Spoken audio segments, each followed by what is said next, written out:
Welcome back to Jwala Shiva. 8th pay commission gazette release అయింది November 3వ తేదీన. దాంట్లో టర్మ్స్ ఆఫ్ రెఫరెన్స్ అనేది ప్రకటించారు.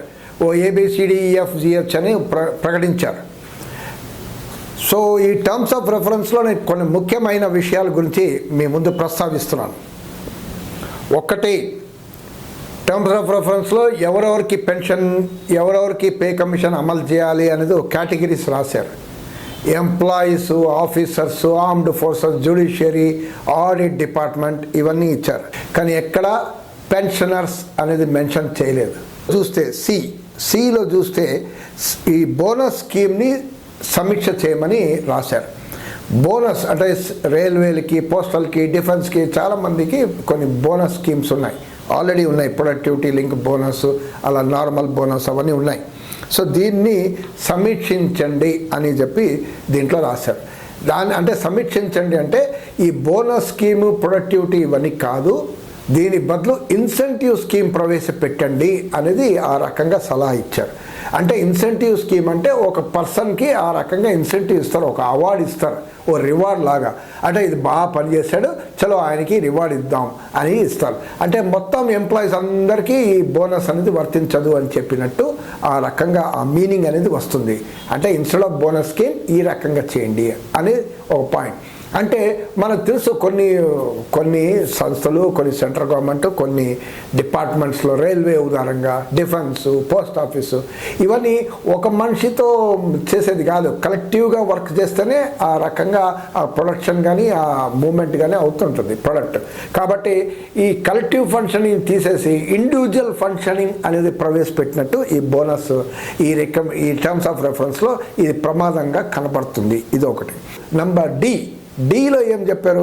అలవెన్సెస్, మల్టిప్లిసిటీ ఆఫ్ అలవెన్సెస్ ఉన్నాయి, చాలా అలవెన్స్లు ఉన్నాయి. HRS, uniform allowance, night duty allowance, ఈ అలవెన్స్, రిస్క్ అలవెన్స్, ఓడ్, ఇవన్నీ చాలా ఉన్నాయి.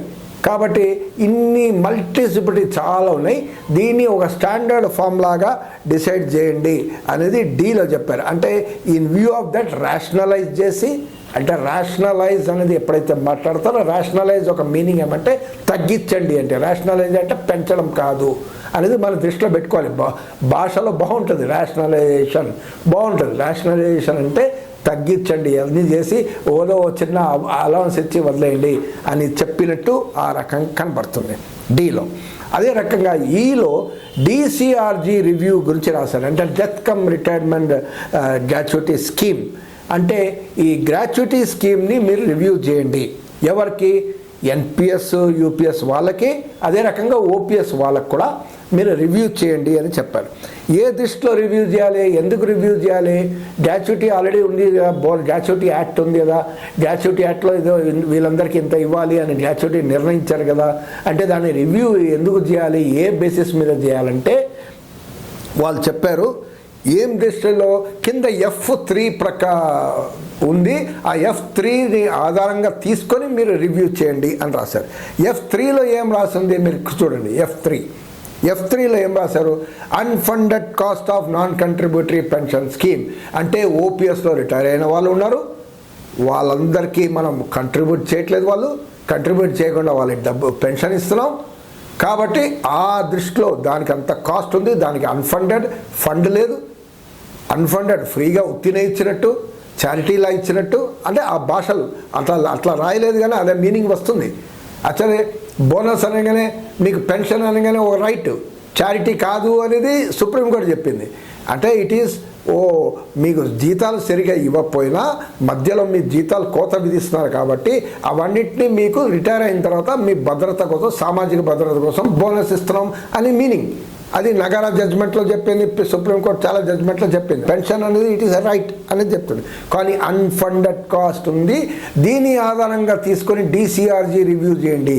రివ్యూ అంటే తగ్గిస్తారా, పెంచుతారా? అంటే అన్ఫండెడ్ అంటే గ్రాట్యుటీ ఫండింగ్ లేదు కదా, డబ్బులు జస్ట్ ఉత్తినే ఇవ్వాలి కదా అని చెప్తున్నట్టుంది. ఉత్తినే ఇవ్వాలి కాబట్టి ఇంత ఇవ్వద్దు అని చెప్పినట్టుందా అని ఒక క్వశ్చన్ మార్క్ అనేది, డౌట్లు అనేది ఏర్పడుతుంది. అంటే ఆ రకంగా సస్పిషన్స్ అనేది మనకు వస్తుంది అనేది. తర్వాత మనం చూస్తే ఈ రికమెండేషన్స్ మీరు ఏ ఆధారంలో ఏ దృష్టిలో ఇవ్వాలి అనేది కింద ఇచ్చారు. ఇంతకుముందు కూడా నా వీడియో చూసే ఉంటారు 3 రోజులు 4 రోజుల క్రితం. దాంట్లో కూడా చెప్పాను. మళ్ళీ ఫాస్ట్గా క్విక్గా మళ్ళీ చెప్తాం. ఏంటి? To make the recommendations of the above keeping in view 1 fiscal Prudence, అంటే భారతదేశంలో ఆర్థిక పరిస్థితులు చూసుకొని దాన్ని దృష్టిలో పెట్టుకొని ఫిస్కల్ ప్రూడెన్స్ అంటే మన ఫిస్కల్ ద్రవ్య లోటు, ఫిస్కల్ డెఫిసిట్ ఇవన్నీ ఉంటాయి కాబట్టి టార్గెట్ పెట్టి ఉన్నాం కాబట్టి ఖర్చులు తగ్గించాలి కాబట్టి ఈ గవర్నమెంట్ ఖర్చులు ఇవన్నీ తగ్గించాలి కాబట్టి ఆ దృష్టిలో ఇవ్వండి అని చెప్పడం. రెండో పాయింట్ ఏమి ఇచ్చారు? To the need to ensure adequate resources are available for development expenditure and welfare measures, అంటే డెవలప్మెంట్కి సామాజిక స్కీమ్స్కి ఖర్చులకి ఏదైతే ఖర్చులు ఉన్నాయో అది ఎఫెక్ట్ కాకుండా చూసుకోండి. అంటే ఏంటి అంటే జాగ్రత్తగా ఇవ్వండి అని చెప్పినట్టు ఇది ఉంది. అంటే మీరు రికమెండేషన్ ఇచ్చినప్పుడు ఏదో విచ్చలవిడిగా ఇట్లా ఇవ్వకండి, ఏదో అట్లా ఇచ్చేసేయండి, ఓ పెద్ద 40% 30% ఇవ్వకండి బాబు, ఇవన్నీ దృష్టిలో పెట్టుకొని ఇవ్వండి. మళ్ళీ దాంట్లో 3లో ఏమి ఇచ్చారు?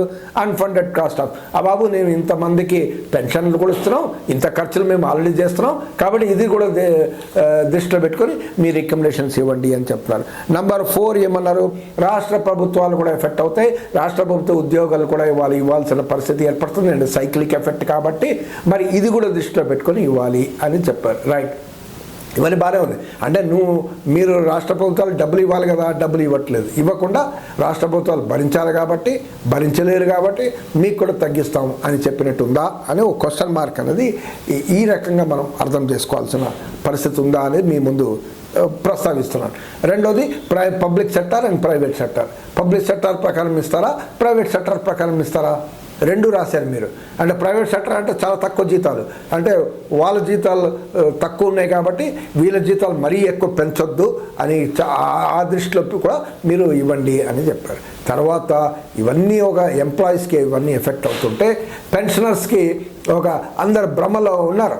పెన్షనర్స్ అంతా ఏమంటే లేదండి, ఎంత ఫైనాన్స్ బిల్ ఉన్నా 8 పే కమిషన్ డెఫినెట్గా పెన్షన్ రివిజన్ అవుతుంది, పెన్షనర్స్ కూడా వర్తిస్తుందని నిన్నటి ఈవినింగ్ వరకు ఇప్పటి వరకు కూడా ఆ మభ్యలోనే ఆ భ్రమలోనే ఉన్నారు. ఆ భ్రమ తొలగిపోయింది. ఈ గెజెట్ క్లియర్గా ఎక్స్పోజ్ చేసింది.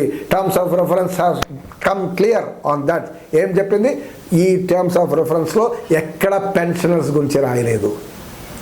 పెన్షనర్స్కి ఖర్చులు ఉన్నాయి కాబట్టి జాగ్రత్తగా మీరు 8 పేకి తక్కువ రికమెండేషన్ ఇవ్వండి అని చెప్పినట్టు చెప్పారు తప్ప మీకు ఈ పెన్షనర్స్ కూడా ఈ పే కమిషన్ ఇవ్వండి, రివిజన్స్ ఇవ్వండి, పెన్షన్ రివిజన్ ఇవ్వండి అని ఎక్కడ లేదు. ఎందుకు లేదు మనకు క్లియర్గా తెలుసు. మార్చిలో ఫైనాన్స్ బిల్ పాస్ చేశారు. ఫైనాన్స్ బిల్లో ఏదైతే వ్యాలిడేషన్ ఆఫ్ పెన్షన్ బిల్ అనేది పాస్ చేశారు దాంట్లో క్లియర్గా రాశారు, మేము రిటైర్ అయ్యే వాళ్ళు, రిటైర్ అయిన వాళ్ళని ఇద్దరిని మేము డివైడ్ చేసి చూస్తాం, క్లాసిఫై చేస్తాం. రిటైర్ అయ్యే వాళ్ళకి పెన్షన్ రివిజన్ ఏదైతే ఉందో పే కమిషన్ ప్రకారం వస్తుంది. రిటైర్ ఎవరైతే అయ్యారో అది వేరే డిస్టైంట్, వీల్ మెయింటైన్ డిస్టింక్షన్ అని క్లియర్గా చెప్పారు. అంటే సపరేట్గా మేము క్లాసిఫై చేస్తాం అని క్లియర్ చెప్పారు. సో భ్రమలు లేదు, పెన్షనర్స్ అందరికీ ఇప్పుడు రానట్టుంది. సో ఇదండి ఈ పే కమిషన్ తీపి కబుర్లా ప్రమాదిక సంచికలు ఉన్నాయా? బోనస్ కుదిస్తారు, బోనస్ని రివ్యూ చేస్తారు, అలవెన్సెస్ని రివ్యూ చేస్తారు, పెన్షన్ని రివ్యూ చేస్తారు, గ్రాట్యుటీని రివ్యూ చేస్తారు, పెన్షనర్స్కి పెన్షన్ లేకుండా చేస్తారు. So these are all bad news for employees and pensioners అనేది నాకు కనపడుతుంది. మీ ఒపీనియన్ ఏంటి? మీరు క్లియర్గా రాయండి. వాట్ ఈస్ మీ డౌట్ ఉంటే కూడా మీరు క్లియర్ రాయండి. మేము డెఫినెట్గా ఆ డౌట్ పైన కూడా ఇంకో వీడియో కానీ చేస్తాం, లేకపోతే మీకు క్లారిఫై ఇమ్మీడియట్గా రిప్లై అయినా చేస్తాం. Thank you for watching. Jwala Shiva.